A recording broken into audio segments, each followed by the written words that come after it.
I submit to you that creatures might well exist on some planet, perhaps beyond our solar system. Now I want to talk to you about zeroidal life. Life that I submit to you may exist in free space, not on any planet or moon. Based on the Gol'Danskii thesis, those biochemical polymers floating around may actually have evolved into various forms of life. You could have everything from the microscopic to the macroscopic.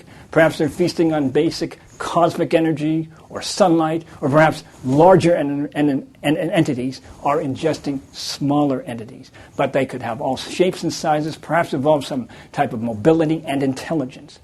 They even could be living UFOs. If you think that's controversial, consider that Lord Mountbatten, hero of Britain for World War II, claimed, first of all, that he had seen a UFO, and secondly, hypothesized that it was actually a living being, a living UFO.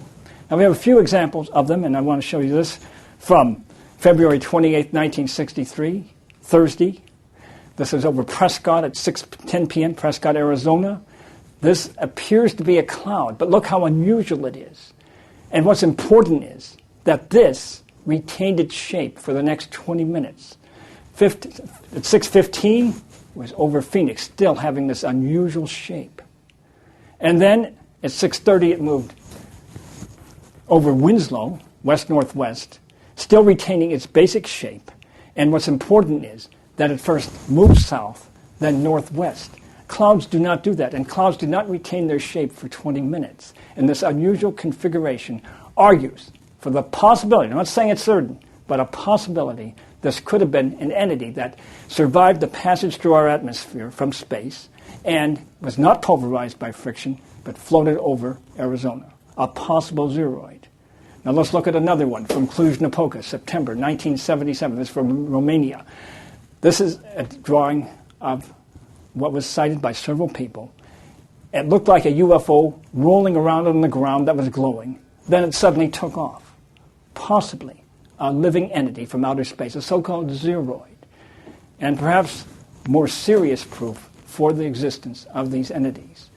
Back in 1984, NASA launched its LDEF, Long Duration Endurance Facility.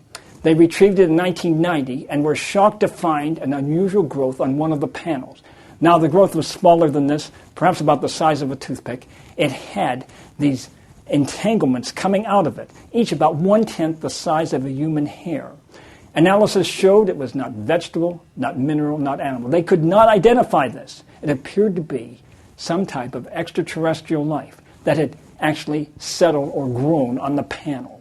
An example of a zeroid, a type of life that can exist in zero atmosphere and basically zero temperature, possibly throughout the universe.